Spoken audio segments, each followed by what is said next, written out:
بہترین مزدور ملازم وہ ہوتا ہے جس کے اندر دو صفات پائی جائیں، ایک تو قوی ہو اور ایک امین ہو۔ اب قوی سے کیا مراد ہے؟ قوی سے مراد یہ ہوتا ہے کہ وہ آدمی جس کے اندر کوئی کام کرنے کی صلاحیت موجود، جس کو ہمارے ہاں اسکلڈ لیبر کہا جاتا ہے، یا اس کے پاس کوئی ایجوکیشن ہے، جیسے MBBS ایک ایجوکیشن ہے، اسی طرح فائنانس کی ڈگریز ہیں، وہ ایک ایجوکیشن ہے، اس کی بنیاد پر لوگ مختلف اداروں میں کام کرتے ہیں۔ ٹیکنیشین ہے، یہ مشینیں ٹھیک کرتا ہے، یہ جناب کوئی ویلڈر ہے، یہ جناب کوئی گاڑی کا مکینک ہے، تو فیکٹریوں کے اندر یہ لوگ بھی پائے جاتے ہیں۔ قرآن پاک نے جو لفظ استعمال کیا ہے وہ القوی کا، کہ اس شعبے کے لیے اس شخص کا اہل ہونا یہ ضروری ہے۔ یہ نہیں ہے کہ آپ ایک جج کے عہدے پر ایک ڈاکٹر کو لا کے بٹھا دیں، اور ڈاکٹر کے عہدے پر ایک جج صاحب کو لا کے بٹھا دیں، اس نے کیا دوائی دینی کسی کو، اس کو وہ کام آتا ہی نہیں ہے۔ تو اس معیار پر پورا اترنا جو اس نوکری کا ہے یہ بہت ضروری ہے۔ دوسری جو اہم ترین چیز ہے وہ امانت دار ہونا۔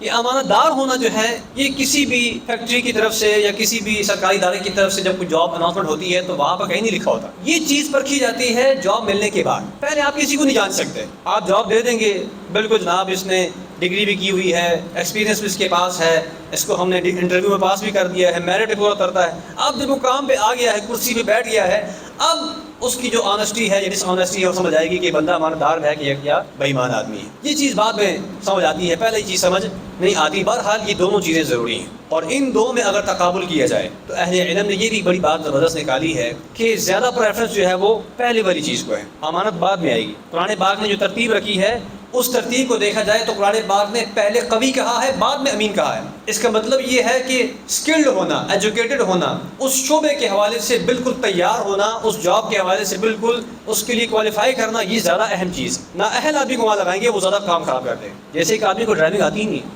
اس کو اگر آپ گاڑی دے دیں گے وہ تو مارے گا۔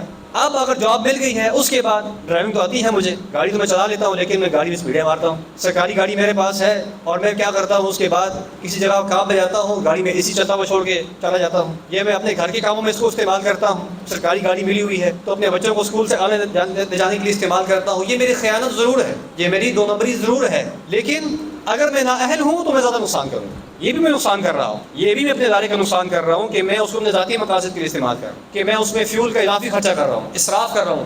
لیکن یہ جرم کم ہے بنسبت نااہل ہونے کی، کیونکہ اس میں تو میں بالکل گاڑی ٹھوک ہی دوں گا، کام بھی سارا تباہ کر دوں گا۔ تو اس لیے ان دو میں سے بھی پریفرنس کس کو دی جائے گی؟ قوی ہونے کو دی جائے گی۔ اس لیے ہم بھی جب کسی کو جاب دیں تو امانت دار ہونے کا یا امانت دار نہ ہونے کا یہ تو بعد میں پتہ چلتا ہے، لیکن پہلی چیز کا خاص طور پر خیال رکھ کہ یہ ہمارے ادارے کی جو میرٹ ہے اس پہ پورا اترتا ہے کہ نہیں اترتا ہے۔